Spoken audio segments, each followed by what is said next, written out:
Sorry. I mean, it would have been a funny cold open, but You know? Yeah. Welcome, everyone, to Everyone's a Little Queer. Currently Queer, episode 7. Currently Queer, episode 7. All right. Before we start, I just want to say this week's interview episode with Amari Ice from Blackout KC is part of Podcastathon. So if you're hearing this, go listen to that episode. Then go over to Blackout KC, make a donation for them. We're running a campaign, and I think the campaign goes through the 22nd for Podcastathon. I think it was the 22nd. That's what Yeah, the so- Podcastathon said. Go to Podcastathon, listen to the episode, donate to Blackout KC. But I appreciate everyone listening. And Currently Queer, episode 7. Well, let's start in the wonderful city of New York City. I love New York City. I know. And we get to go soon. It'll be fun. I spent a lot of time in New York City growing up. Yeah, I love New York. Also, you'll learn more about my life in New York next week. Okay. What? Our next episode, we talk about some New York stuff. Oh, yes, with Ali and Adam. Adam, yeah. I'm so excited for that. Great episode. Super pumped. Yeah, those two are sweet. Very, very sweet. Oh my God. Super, super kind humans. Yeah. Get excited. Adam and Ali will be on next week's episode of Everyone's a Little Queer. And so that's going to be a super, super cool episode. Goes into their marriage and Adam being a Jewish man and Ali being a Muslim man over in the United Kingdom. And it's a really cool episode. Get excited for that. So Yeah, and we did it together. You and I interviewed them together. yes. So it was a lot of fun. It's a 2-on-2. Yes. Is that kinky? It's very kinky. Although we're in America and they're in the United Kingdom. Yep, I love it. All right, well, let's go to New York. We're talking about Mayor Mamdani. I love Mayor Mamdani. So last week, Mayor Mamdani appointed Taylor Brown to run New York City's first ever Office of LGBTQIA Affairs. I saw that. They are going to absorb the New York City's Unity Project, which is the previous agency for services of LGBTQIA plus New Yorkers. Okay. So they're going to go down into one. But let's talk about Taylor Brown, because she is not only just heading this agency, she is the first transgender person ever to run any New York City office or agency. Work. And some people, we know the haters out there, you know, the MAGAs and all them are going to say, oh, she's trans and all this, and she can't run an agency, she can't run this. But this bitch is rad. Okay, Is she quote unquote qualified? She is qualified. Yes. Okay. She is very qualified. So prior to this, she was a constitutional and statutory civil rights lawyer, focusing on the healthcare equity and access, prisoner rights, education, and employment for LGBTQIA plus people. She then was the Assistant Attorney General in the Civil Rights Bureau of the New York State Attorney General Office. She is also a nationally recognized civil rights lawyer. She did 7 years at Lambda Legal Defense and Education Fund, and she was the National Office of American Civil Liberties Union's LGBTQIA plus and HIV protection. So she is quote unquote qualified. So this new LGBTQIA plus affairs office in New York City is going to oversee and coordinate resources and initiatives for queer New Yorkers. They are focused on ensuring discrimination does not occur in city agencies, strengthen resources to uphold the city's sanctuary protections, and help find the community and help them with what they need by talking with the community. So Taylor Brown, first transgender person big snaps to her who will be taking over this agency. And she has a lot, like with them pulling in the Unity and absorbing them, she's going to have a lot on her plate. I was going to say, so like, what do we know exactly what like is on her plate? What she's going to be doing? It's pretty much going to be anything and everything New York City gay. Resources. It's like resources, like, people for like if they need what is the like case managers, okay, like that kind of help, housing, education, sex education, STD, STI testing, all sorts of resources for, you know, addiction help, queer people. Like all of these resources are going to fall under this umbrella of what she's about to head and everything. So it's a lot. It's big. So we'll see what she does. I was gonna say, it sounds like she's got like a lot on her plate. She does. She has they have like a big team, I guess, is what I saw too. So it's not just her like doing it. It's going to be No, all these because people. I did see they had like an induction type Yes. ceremony situation the other day, Yes. and Plasma was there, and a lot of other like big prominent LGBTQ New York City member Yes. society members were there, and some other queer like drag queens, and a lot of the big Broadway LGBTQ community was there. Yeah. So I mean, it's momentous. I mean, it's going to be good, and it just shows though too that, you know, New York has always been New York, and they're standing up for queer people. They're still being an open city, and they're heading Right. an agency as well by somebody who is a part of the community. Great move. By the community, for the community. I feel like that's a hallmark. I was gonna say, like, I feel like that's like it's a saying from something. I don't know. I don't know specifically know what it is, but it's a saying from something. Mayor Mamdani. It's Mayor Mamdani's new slogan. For the community, what? By the community, for the community. Get it, Mayor Mamdani. I love it. I think that's exciting, and I love that. I literally saw it the other day and was excited to see somebody who, especially because it is, maybe this is a little bit of a stretch of a word here, but it is a little bit polarizing, right? For a Muslim person to be embracing the LGBTQIA plus community as openly as they are. Yeah. And then also promoting, you know, somebody who is also controversial, I guess I can say, in terms of a trans person. Right. And promoting them into a prominent position within their administration, within New York City. Right. And and that's the thing too, is I think I love the most is that it was a thoughtful appointment. It wasn't just, well, this person's trans, and so I'm going to put this person there, or this person's gay, I'm just going to put that person there. Taylor Brown is like very qualified for LGBT civil rights, and they've been around. They've been a part of the laws and the making of laws and seeing what's changed. They've been in there, so she's going to be able to get out there and really ensure that the most correct actions are being taken, and the help is there. So awesome! Can't wait for that. See what they do. Well, muzzle tough to her. Congratulations on your new appointment. Thanks, Mayor Mamdani, and you're going to do some great things for the city of New York. By the community, for the community. By the community, for the community. And if you ever want to run for office, we're available. Ooh, we'll come up with slogans. That's what I'm saying. Like, if you ever run for office, girl, by the community, for the community. And we only take a 10% royalty. Oh, okay. I like it. That's cheap. That is cheap. Right? 10%? Yeah, that's pretty cheap. Okay, so now we're going to delve into, it was this last weekend was Oscars weekend. We watched the Oscars a little bit. I think, we watched a lot of it, actually. Well, we watched like half of it, but after a while, the Oscars get boring when it's the same 5 movies being nominated, and I don't know any of them. Well, so we're just not like big movie people. I'm a movie person if I can do it like on the couch at my house. Not spending $1,000 to go see a fucking movie. I mean, but also, like, are we watching the movies that are like nominated for Oscars? Oh, no. They Sinners won a bunch. Frankenstein won a bunch. Did you watch Frankenstein? Nope. Right.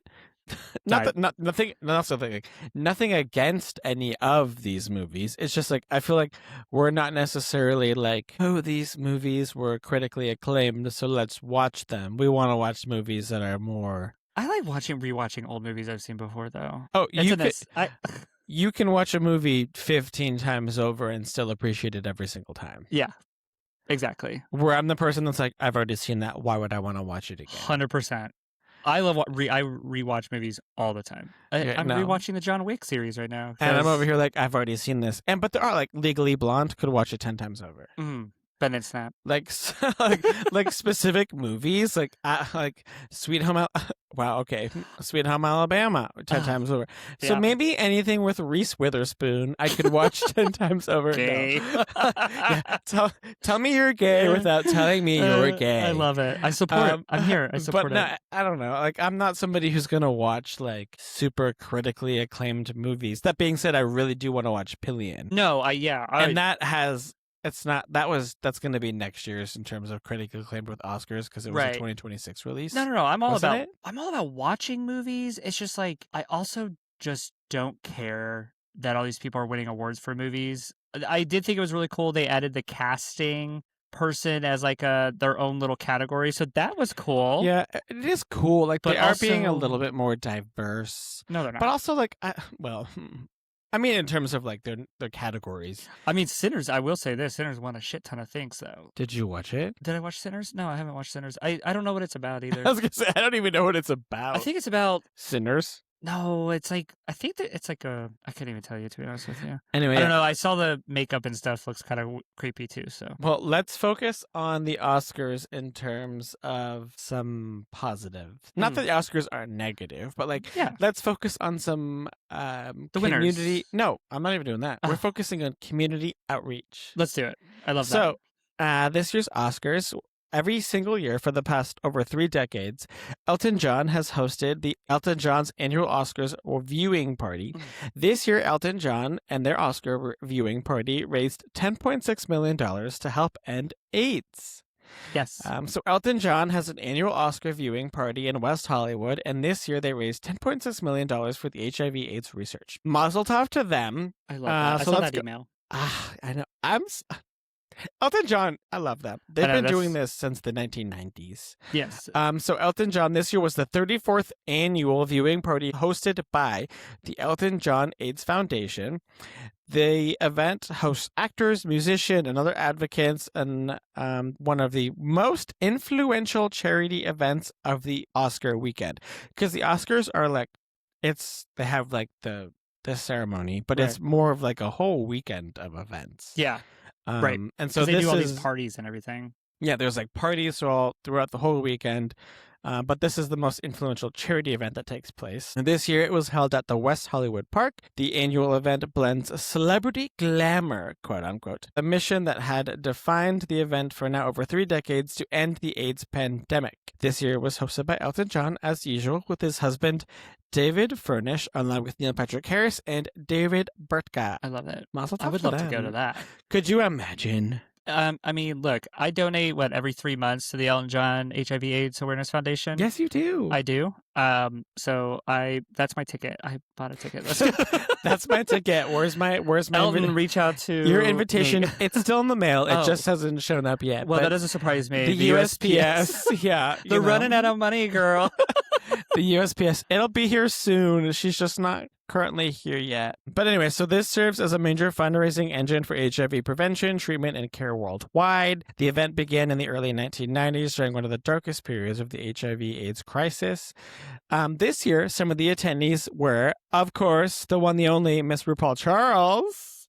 Of course, RuPaul was there. Yeah. Some other attendees were Donatella Versace, Ooh. Queen, Brandi Carlile. Love. I love a controversial country lesbian musician. Yes. Work, bitch. Yeah.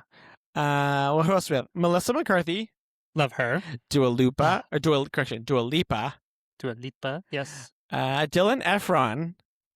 Interesting. If only he was actually gay, because he could do whatever he wanted yeah. to me. Come on. Okay, whatever. Adam Lambert. I do love some Adam Lambert. Tiffany Haddish. Love. Laverne Cox. Orville Peck. They could Yes. also do whatever Yep. they wanted to be. Yeah.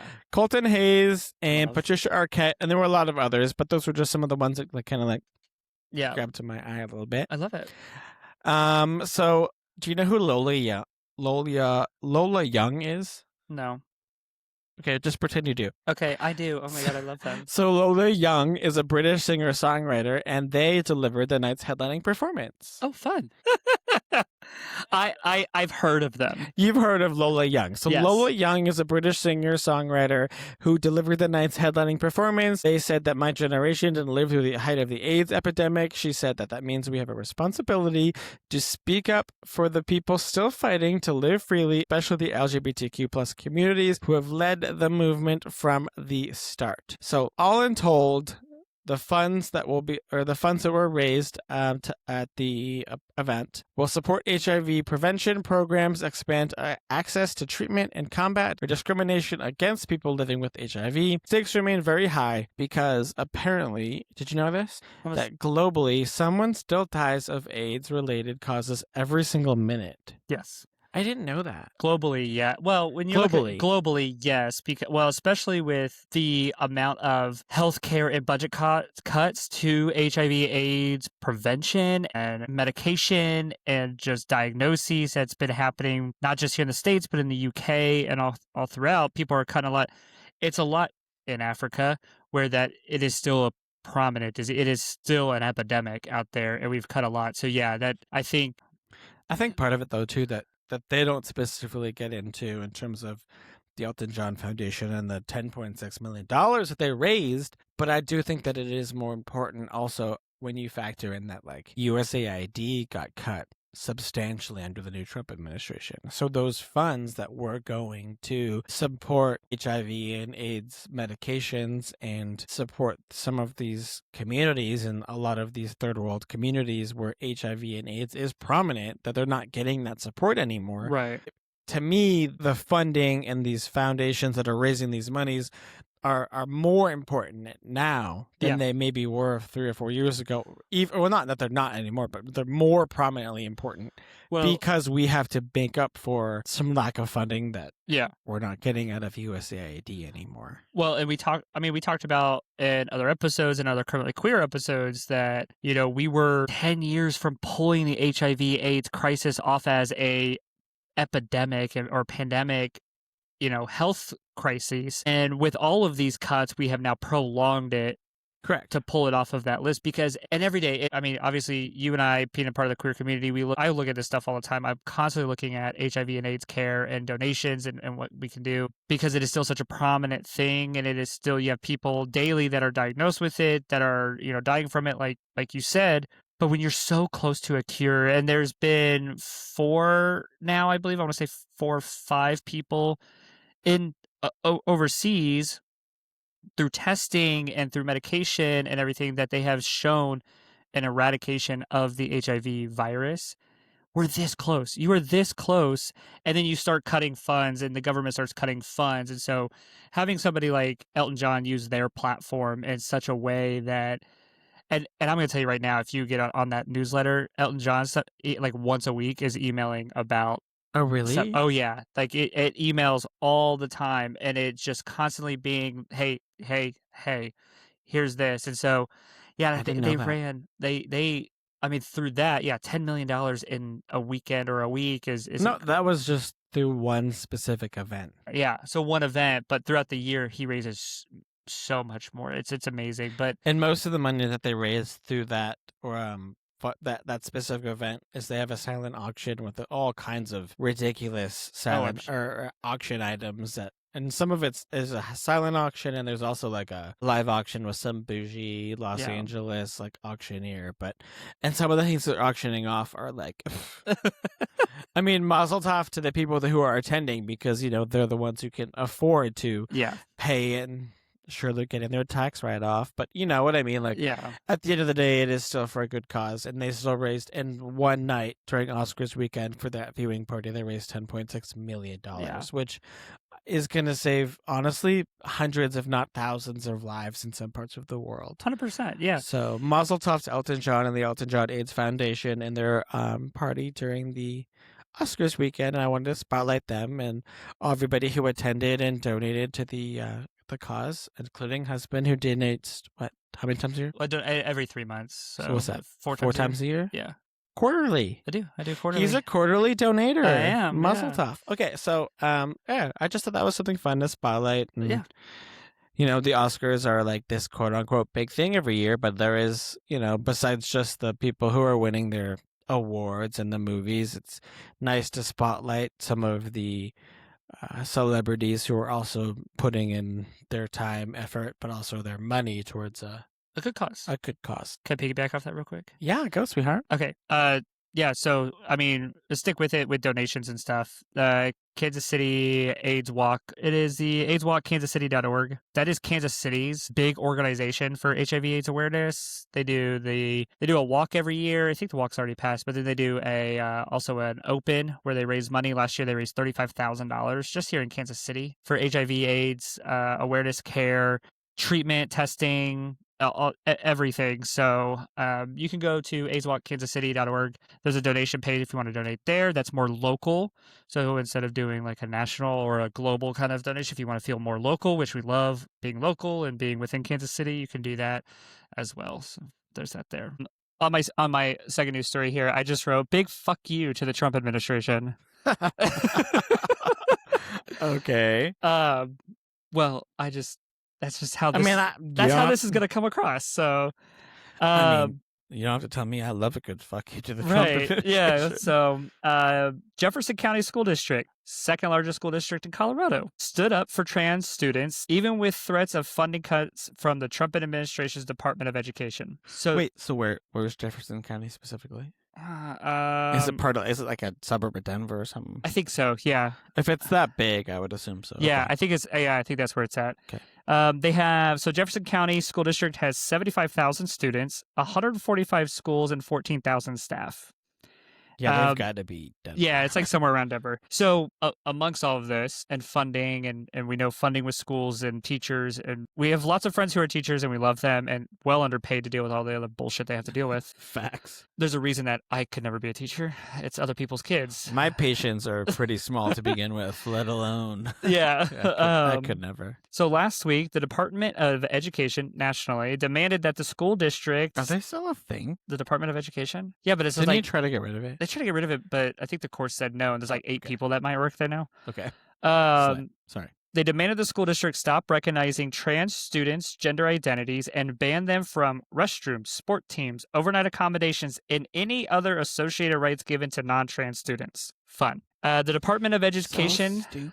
Yeah. The Department of Education said that they are in violation of Title IX, which is a title that prohibits sex-based educational discrimination, allegedly stating that they are denying the school district by their policy, that they are denying cisgender female students the rights of safety, dignity, and equal access to school programs. Remember I said 75,000 students? Mm-hmm. Can I guess how many students are part of this? Part of this, yeah. 6. No, a little higher than that. 12. Well, okay, I guess that was a lie. 9. 61. Oh. 61 trans girls were on sports rosters in the entirety of 145 schools. I guess I'm thinking of... But that's still less than one. That's less than a half a trans student per school. No, I know. I'm thinking more like... Sorry, going back to like the percentage of like trans people in Kansas, how low that was. Oh, yeah. That's probably where I was coming from. I think obviously Yeah. Colorado is a little bit more of a... Progressive. So yeah. So it was, sorry, say that one more time for everybody. For the 61 listeners. trans girls were on sports rosters, Out which of the district of 75,000. That's still and 145 schools. You're not 61. 61 out of 100. Correction, out of 75,000. Yes. That's still. I'm not a math major by any means, but you could do the math yourself, listener. That's a low percentage. Very low. So there was an investigation that was led by the Department of Education when a couple parents said that their kids, their female student children, felt nervous changing in front of students on overnight trips. When the school district did the investigation, there was zero evidence, and it came to be that they were all false fabrications, is what they said. Fair. Yeah. So Jefferson County also said that They are school board. This is the school. Well, this is the district, Jefferson County School District. Also said that they are completely all their policies align with Colorado's Anti-Discrimination Act and multiple bills. So I'm going to go through those real quick. Colorado has SB 296 for schools to investigate reports of anti-trans discrimination. HB 1039, school workers are to address students by their chosen names. And you have the Kelly Loving Act, which schools to allow students to follow any dress codes regardless of gender. The Jefferson County School District also, and their lawyers, said that the Department of Education's interpretation has no basis in Title IX regulations. And essentially, and a part of that, they were saying how the Department of Education is cherry picking how they want to interpret Title IX, and they're interpreting it incorrectly based upon the courts, based upon previous case law that has happened to this, and that the school district is completely in line with everything Colorado State has passed in regards to the introduction or having trans students on sports teams, or how teachers in school districts are to address LGBTQIA plus students. So, but yeah, Jefferson County pretty much said, yeah, go fuck yourself. We're going to keep doing what we're doing.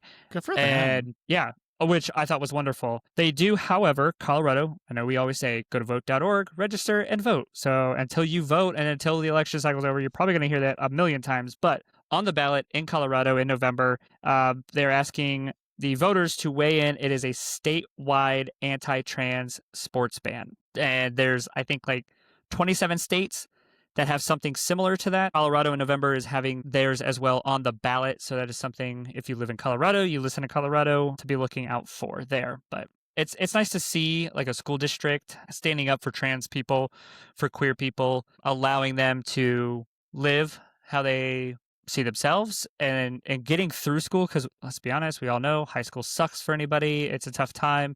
You know, it's a tough time, let alone for just a regular student. Right. Your hormones and everything are changing, and then you also factor in some of these students who are also LGBTQ, especially the trans students. And well, trans students, students of color, students of different nationalities. It's a tough time right now to be there, but you have it sounds like Jefferson County School District and in that area definitely has the backs of their students and also their teachers, because let's be honest, like in a state like Texas where you can turn a teacher in for not telling a parent that this student wants to be called by a certain name, you can be criminally charged with that. Yeah. In Texas, and then laws like that are passing in like Florida and Alabama, Arkansas. So we're just watching all of these. I do quickly want to reiterate how important it is to vote. Yes. Voting is important, people. I mean, every single episode we've talked about how important it is to vote. But just a quick example of that, the Boca Raton mayoral race just happened. Yes.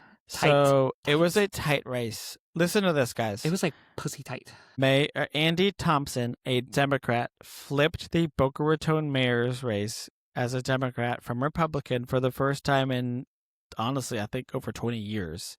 Yeah, I think it might be longer than that. I think it was either 20 or 30, but yeah, it's decades. It's been decades. They flipped their race to win with 7,552 votes to 7,567 votes. Literally 5 votes. Yeah. 5 votes. If those 5 or 6 people, I don't know what happens with the tie, but if those 5 or 6 people didn't decide to go to the polls that day and vote, it would still be a Republican mayor. Yeah. And it truly goes to show that literally every single vote matters. And you see that so often. You see, honestly, more and more often where these elections are becoming so razor thin and tight that just, please, for the love of God. Like, I am really not asking much here, people. And I remember back in the day, like when I turned 18, I thought it was the coolest thing in the entire world that we got to go vote. Like, yeah. In some parts of the world, like, you literally don't have that right. And it's a big deal. Go vote, people. Vote. Anyway, I just wanted to make that when you mentioned about elections and voting. And well, I think they redid. Is that post? Because they did a recount. That was the recount. That was the recount. Okay, because the initial after recount, it was 7,572 to 7,567. Okay, yeah, because they did. I know they did the recount, but initially it was like one vote. It was one vote, and that's what obviously triggered the recount. So it was one vote, and then they did the recount, and it came out to be 5 votes. Wonderful. But anyways, could you imagine being that one person? Come on, guys. Like, I would take claim for it. I mean, 2026, bitches, go out and vote. This is a big fucking election cycle. Well, yeah. And are you good?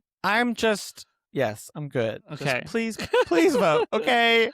Please fucking vote. I don't think it's that's the other thing. It's not a hard ask. No, especially it takes like 45 early, minutes. Especially early voting. You don't want to go on election day? Fine. Go early. Yeah. Just look at your sticker. So you'll look at your sticker. Check out your local laws and everything about voting. And also, a lot of employers will give you time off to go vote, especially if you work for the federal government. Bitch, you are required to get time off to go vote. 4 hours. Plan accordingly. 2026, the midterms are a big freaking deal. Okay, so now we're going to switch topics here.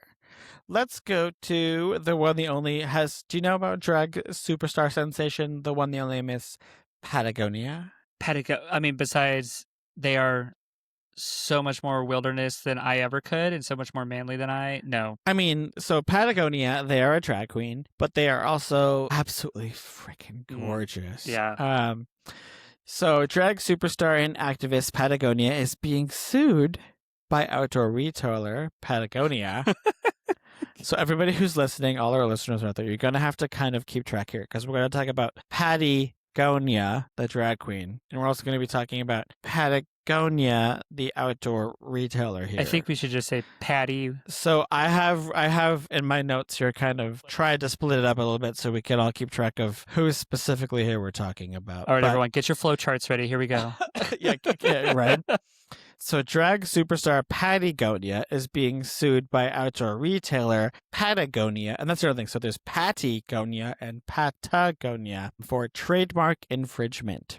Ready for this? Patagonia, the company, is seeking a jury trial and damages of a whopping, brace yourself, $1. Ooh. That's what they're suing. They're suing Patagonia for $1.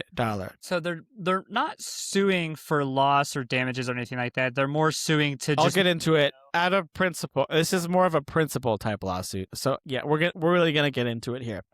So Patagonia is a national touring drag queen, social media sensation, entrepreneur, and activist for the LGBTQIA plus community, and also for environmental causes. Patagonia has been recognized by Time Magazine on the list of next generation leaders in 2023.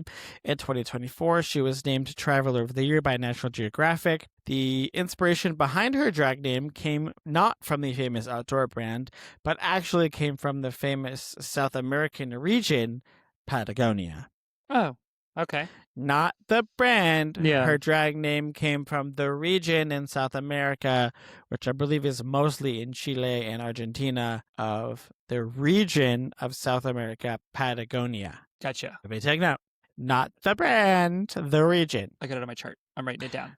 Yeah, okay, right. So the biggest thing, though, is this is not the first encounter that Pattie Gonia, the drag queen, and Patagonia, the brand, have had as two entities. Okay. So in 2022, Patagonia, the drag queen, and Patagonia, the brand, reached an agreement that Pattie, the drag queen, could continue with the Patagonia persona in service of advocacy, yet not for commercial purposes. Okay.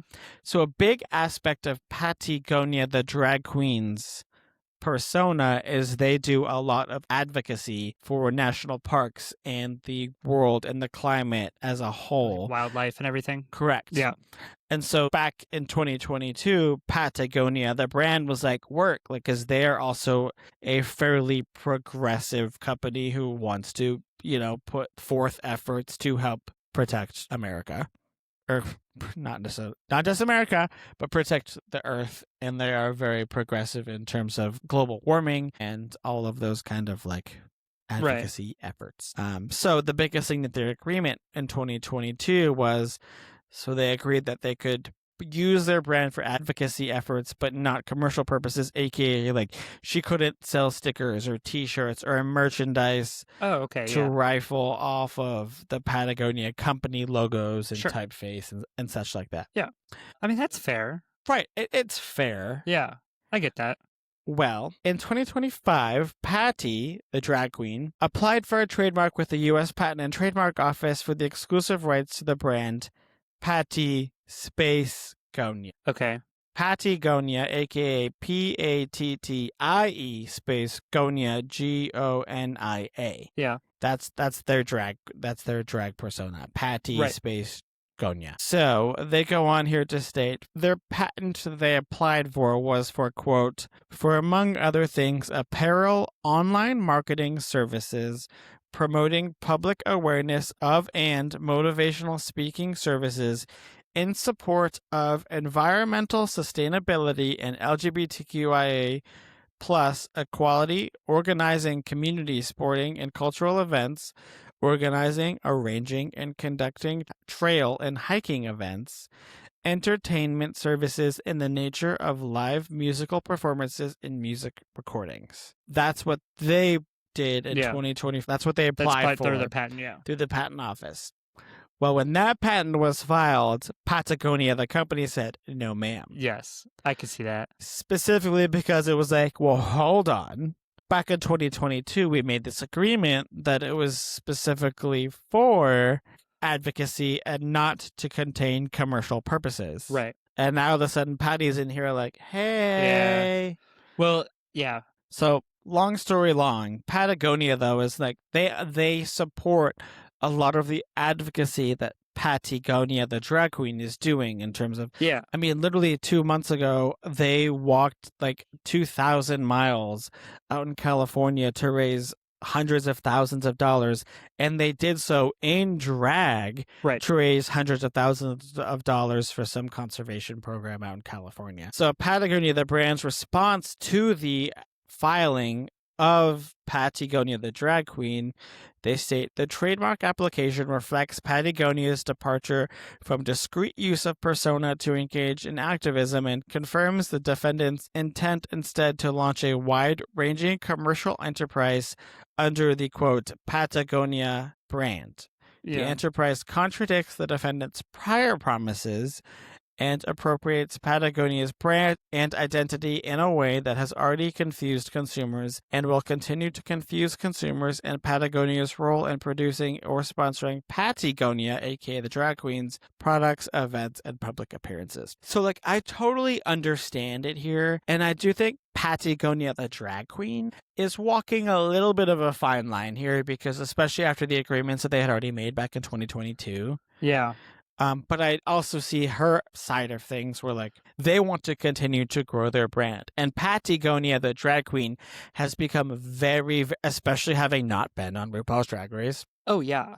The popularity that Pattie Gonia as a drag queen has lately is one of the largest reputations of a drag queen outside of the RuPaul's Drag Race and the Boulet Brothers Dragula enterprise, literally in the United States. And currently, Patagonia is just started their U.S. tour, and so there's a lot of controversy because they were planning to sell merch on their tour. And I don't believe that they're allowed to be selling any merch on this tour that they've just went out on. And then also Patagonia, the merch that they had put on their website as of 2025, as of 2026 in January, was listed as quote unquote sold out, which work, bitch. I see what you're doing here. Yeah. Sold out, but it was actually suspended based on pending litigation. I think one of the big things when you look at like trademarks and all of that is there a possibility one could cause confusion for the other? It's like, well, that's the thing, right? So in Patagonia, the company's response in court, they have submitted screenshots of customers and other entities that have reached out to Patagonia, the company, with confusion related to Pattie Gonia, the drag queen's merch. And so like, they have some quote unquote evidence that does show confusion there. Yeah. And so I understand where Patagonia, the company, is coming from. And that's one of the big things with like trademark laws and stuff is it can't be set so much that there could be a confusing aspect to it. It's like you can't buy a website, right? Like I can't buy a website that's like Wall, WALLE, Mark, or marked like so close to Walmart and use that. You see what I'm saying? Yeah. So that's kind of where they're going to look at that and be like, yeah, it's so close. Because especially if I get on there and I'm like just selling random shit, it's going to be like, oh, there could be a confusing thing because Walmart's been established. It's already there. They own it. They've owned it first, all this stuff. So the Patagonia thing, as soon as she moved into branding and branding and selling merch in the way that she was, that's where they were like, oh, especially with as you were reading it, where it's like she wanted to be, an advocate for wilderness and for conservation and climate change and all this. And it's like, that's what Patagonia, the company, is doing. That's on top of. So I think they could come to an agreement. But they did in 2022 where Patagonia, the company, said, we love what you're doing for conservation efforts. Right. We support you. And honestly, back in Pattie Gonia, the drag queen's original, some of her biggest early like viral moments, where some of it was collaborations with Patagonia, the company, and basically owning the fact that I'm Pattie Gonia, the drag queen, and I want to help push these conservation efforts that Patagonia, the company, is also doing.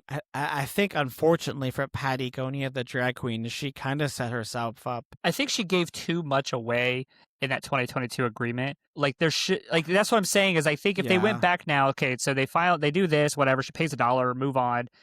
They go back to the table, and maybe there's something there where they can both sit down and say, okay, she wants to grow her branding as Pattie Gonia, and they want to still some sort of collab with her to allow for that. Maybe there's some sort of balance and mediation that can happen. So I think there's a longer road ahead for her. Yeah, I think if they want to move forward, specifically for Patagonia, I think as a drag queen, she wants to build her own brand. But I think something that she needs to kind of come to terms with is, unfortunately, you became a drag persona. While yes, there is a region of South America that is Patagonia, so much of your brand is in line with Patagonia, the company. Yeah. And that's what you have developed and built upon, that if you want to continue that, unfortunately there isn't, in my opinion, and we'll see what the courts say, but I don't think there's a way for her to do so without the cooperation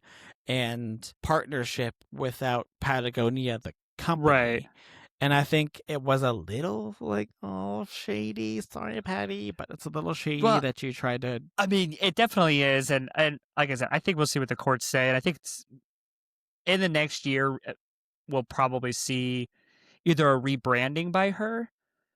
I think there could be a rebranding or a full-on like collab agreement of allowing her to have certain rights to sell certain things. But it just depends on how the courts do it too. They might say she has to cease. They could also shut her whole down. They could say it is too close and we're done. You've already you violated that. The courts could be like, you're done. When this whole thing first started too, it was like her. It was probably an injunction. Her tour was in question. Yeah. And the thing is Patagonia, the company, was like, no, it's fine. Like, because like she's still on tour, she's still doing her shows, but for a little bit, like there was a question of like, is she gonna be able to go on her tour, right? And whether or not she's able to sell merch, like I'm still not 100% sure on, but I don't think she is. Yeah, I mean, if you go to Patagonia's website, the drag queen, like you can't buy any merch; it's all quote unquote sold out. Yeah, it's probably just. There's probably some sort of injunction with it too. If you do, yeah, you can look a lot more into it online. There was some controversy around some fan-made merch that showed Patagonia, the drag queen's persona, in terms of Patagonia, in terms of typeface and some logos that were like specifically towards Patagonia, the company. Mm-hmm. Pattie Gonia, the drag queen's lawyers specifically were like, that was not made by us. Right. That was some fan merchandise that was published or posted online, but nothing was sold by us. And so that's another thing that has to come into play here is, right, you know, like you have a printer upstairs where you could per se, if you wanted to, you know. I mean, yeah, that's the thing is when I do all my crafting stuff, I'm always very cautious of, okay, how far can I go without being an infringement? And then you can do stuff as long as you're not making money off of it and selling it as your own or selling it as that. So there's a lot of stuff that I make that I make and I just give to people. I'm just like, nope, just take this because I don't even want a chance making anything off of it and no infringement, no nothing. It's just creative at times. So I don't know. Anyway, we'll see. Yeah, we'll see what happens. But I just thought it was kind of entertaining that Patagonia, the drag queen, is being sued by Patagonia, the company, for $1. I bet the judge loves that. Patagonia, the company, really makes it clear, like, we support Patagonia and what she's doing. We support her for who she is.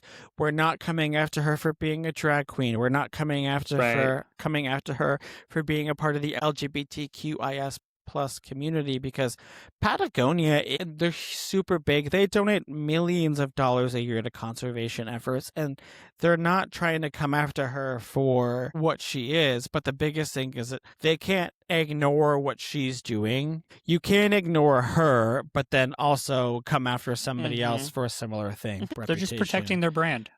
Correct. That's all. Yeah, absolutely. So, fun facts.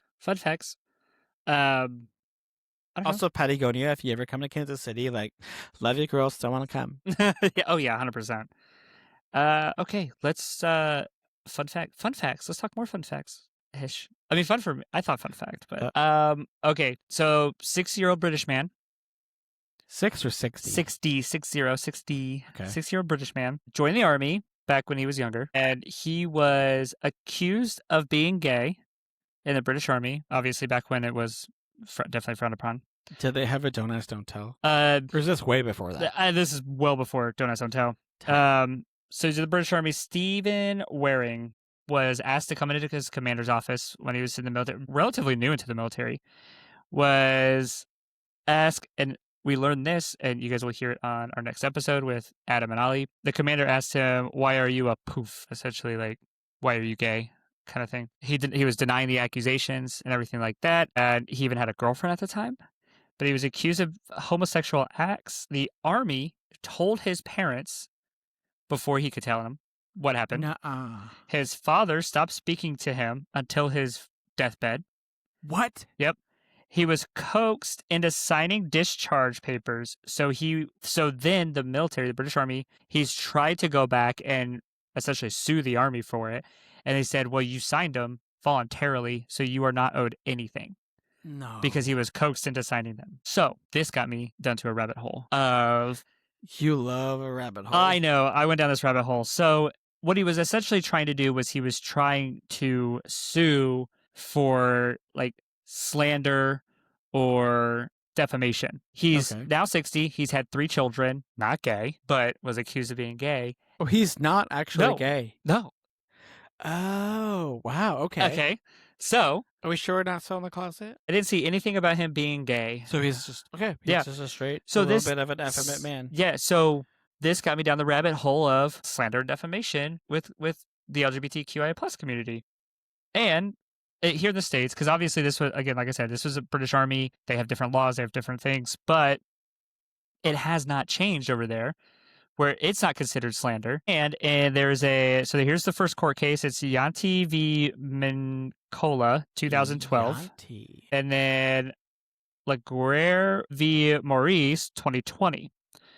New York City, which we talked about earlier, both very progressive, both whatever, but Supreme Court has overturned a 30-year decision that if you were to call somebody gay, it is not defamation or slanderous, even if you out them to a third party and cause... How is that? Yep. Because, quote from the courts, okay, they now have protections and public support, and it is not shameful or disgraced, and is not equated... homosexuality is not equated to the same accusations as serious criminal conduct. So if you out somebody, and this gentleman, Stephen, he was outed, and now granted, this was, I think, 40 years ago, but still. But he was incorrectly outed. Incorrectly outed, and he did not talk to his dad till his deathbed.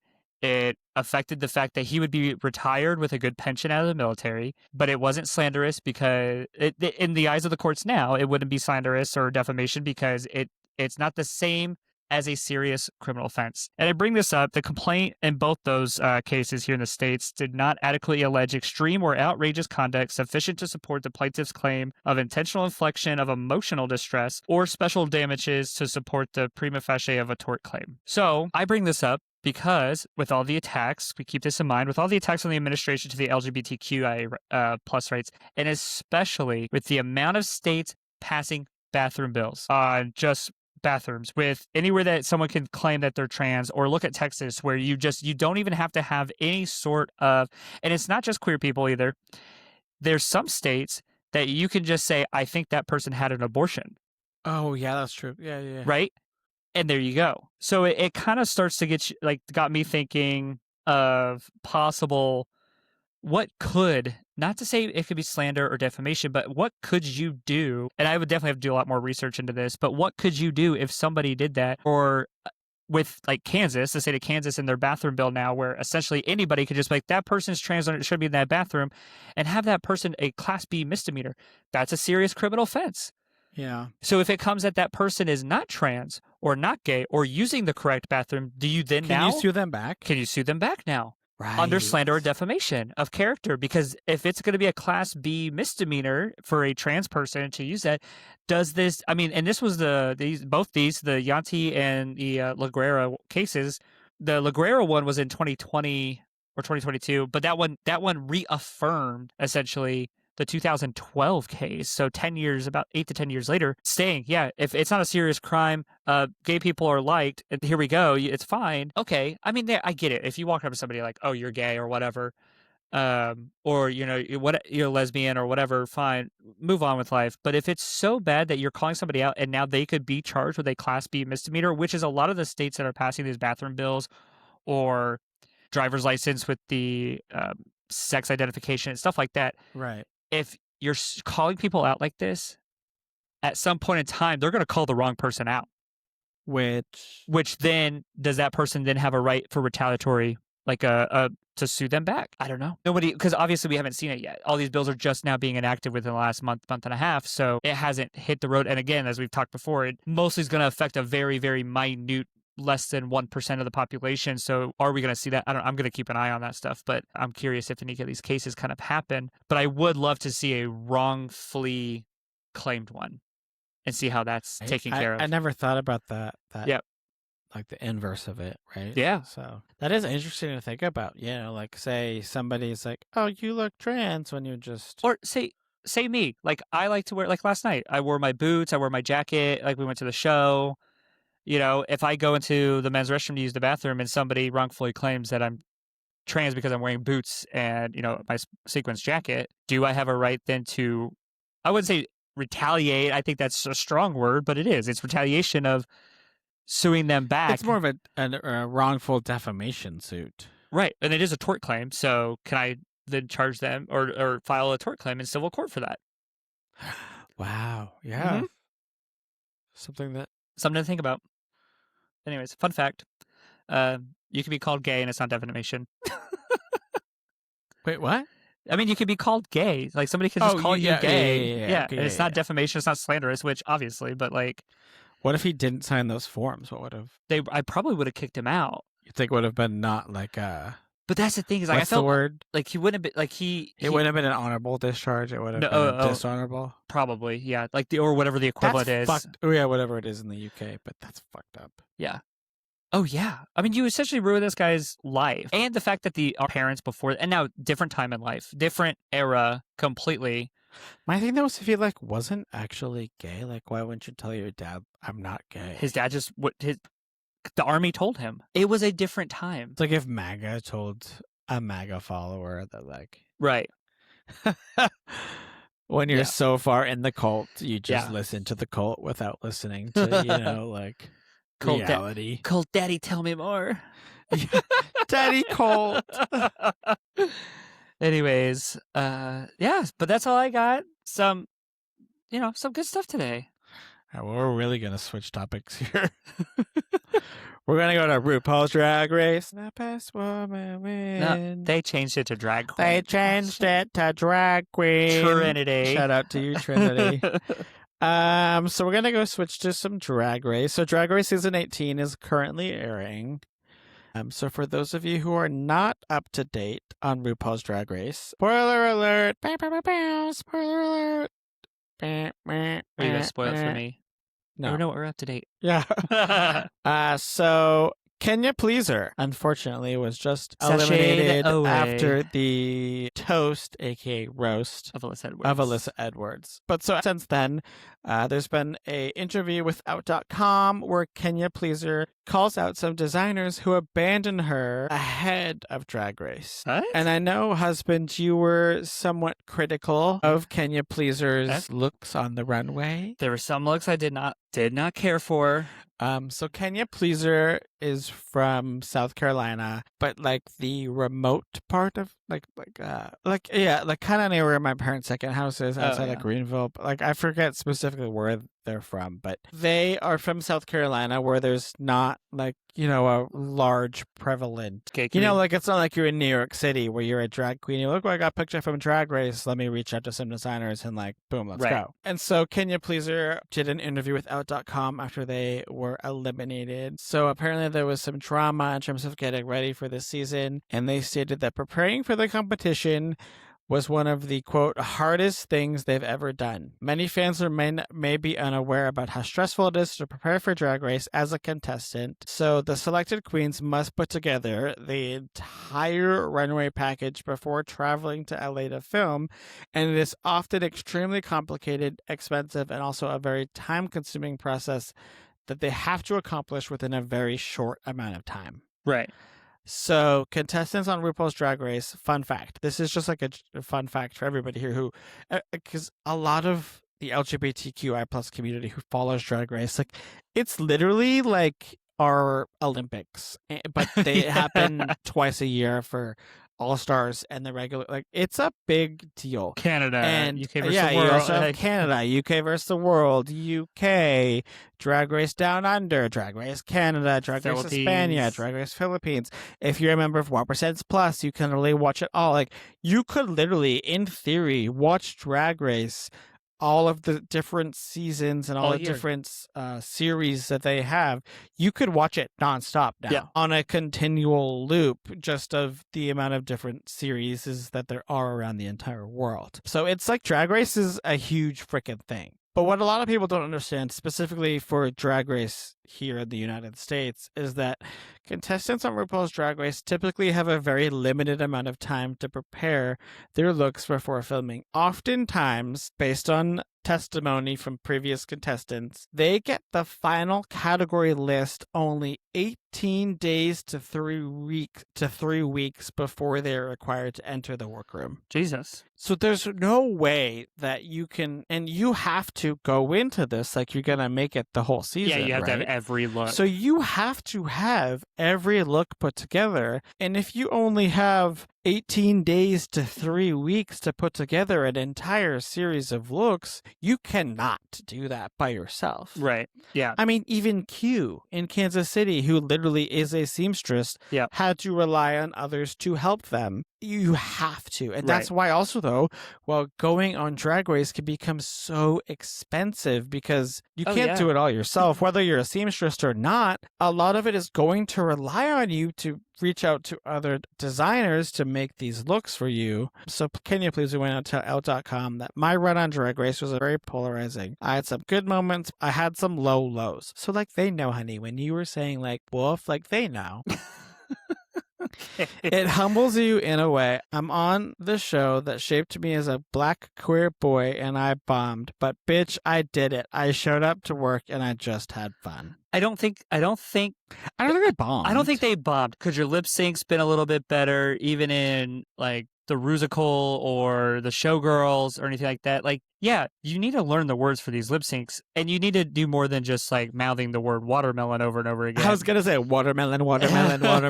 Like and that's the thing is you watched Kenya, and I was the same way. As you were a little bit more critical of their looks. Yeah, I feel than I was. I was under the impression, in terms of watching Kenya, as Kenya Pleaser was the first drag queen that I know of on Drag Race that came out of South Carolina.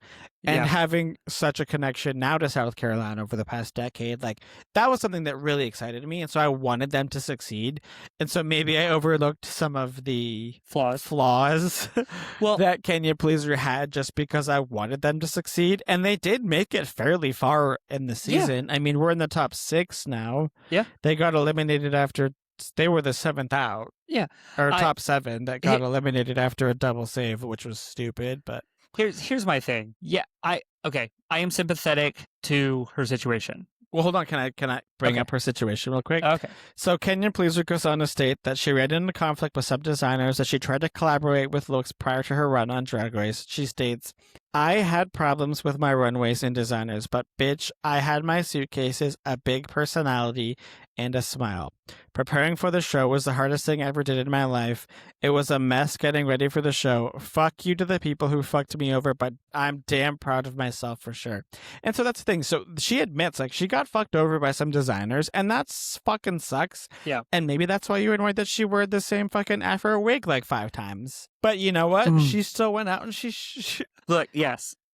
I get it. I stated, I apologize and I am sympathetic. You don't have to apologize. I'm just putting it out there because I saw that and I was like, oh, work. Husband was annoyed. And also, like, I was annoyed at too. Like, how many times are we going to wear the same afro wig? But it is something that I don't think a lot of the viewers put into thought, that, like, this isn't like a thing that you have months and months and months to get ready for. Well, I disagree. Husband. I disagree. Also, If something to keep in mind is some of these queens are from bumfuck South Carolina. I understand. And don't have a limited amount or have an unlimited amount of funds to drop tens I don't of thousands of dollars. No, I don't think a single drag queen has unlimited amount of funds. I think they all work. I think their a lot ass of it off. also is connections. It's connections. And in South Carolina, you think Kenya Pleaser has a bunch of connections to build her outfits? No, I'm not saying that. But I'm saying if you apply to be on Drag Race, You should be ready. you should start to get ready.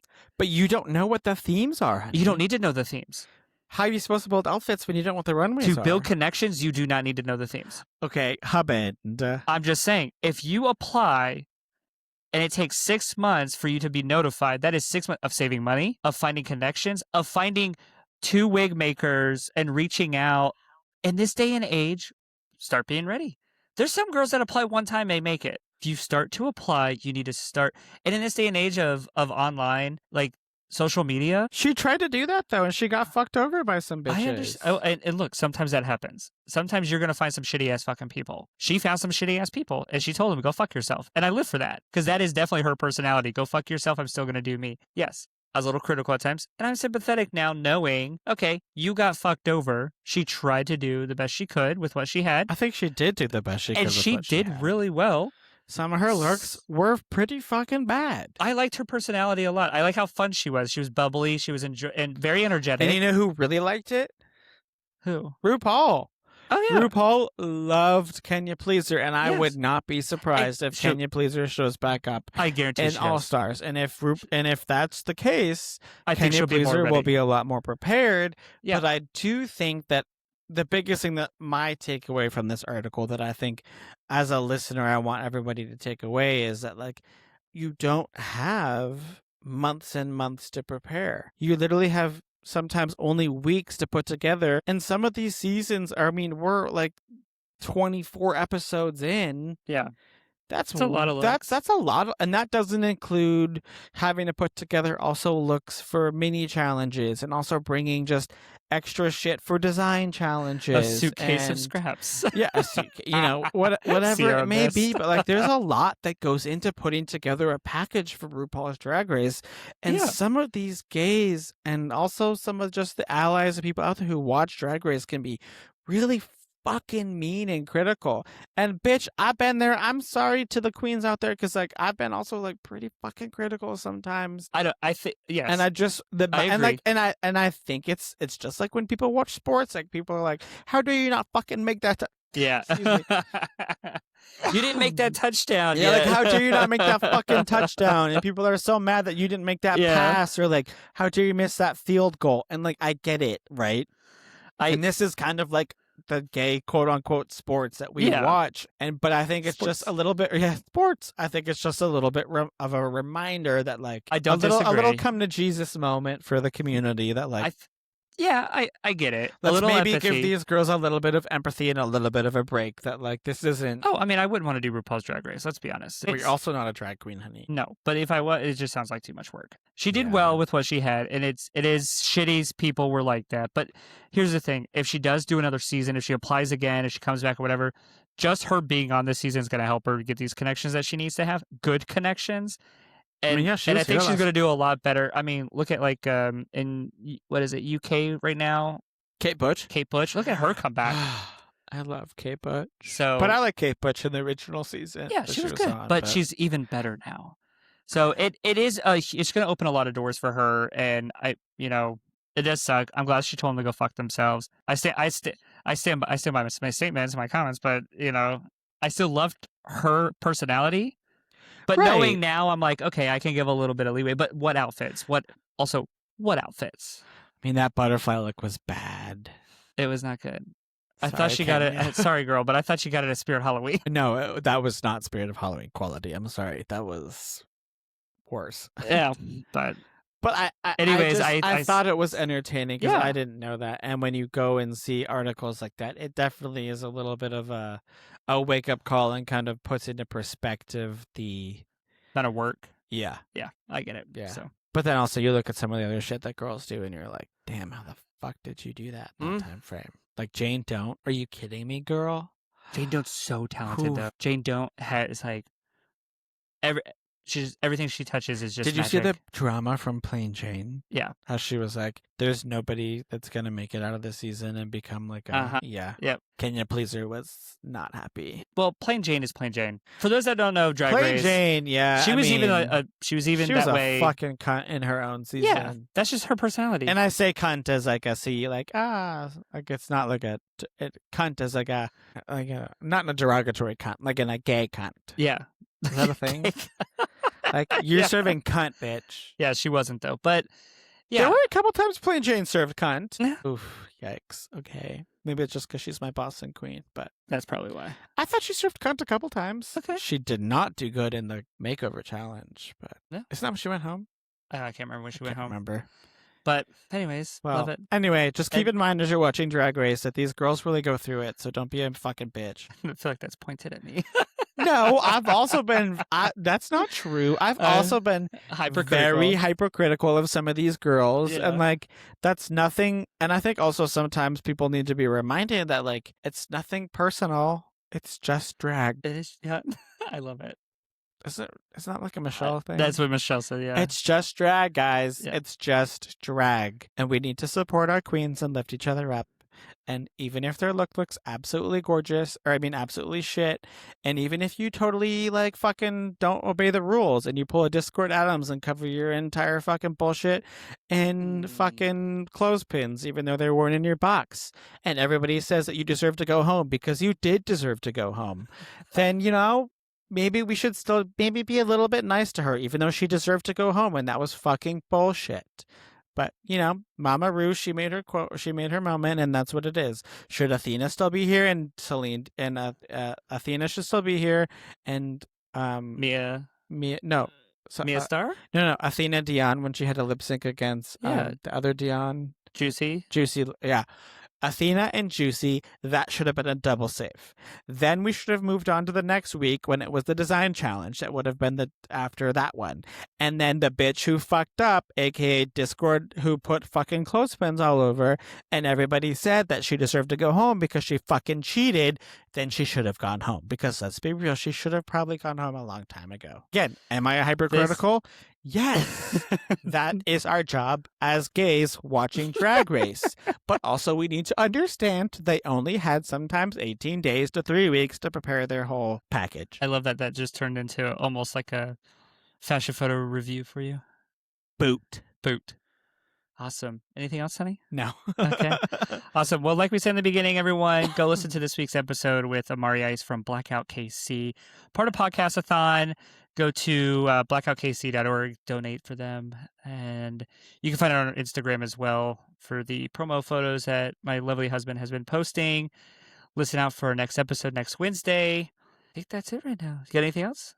Yeah, next week's going to be a good episode with Ali and Adam. We're going to jump across the pond, talk about them and their wedding and bridging their two cultures and religions. So that's going to be really fun. We've got a lot of really cool episodes coming up in the works. Got some authors and a lot of really cool, fun, exciting episodes coming out for all of you guys. If any of you want to be on the podcast, you know where to find us on our Linktree and all of our social medias. And that's it. We'll see you next time. RuPaul's Drag Race. No, yeah, we'll see you guys next time. Bye.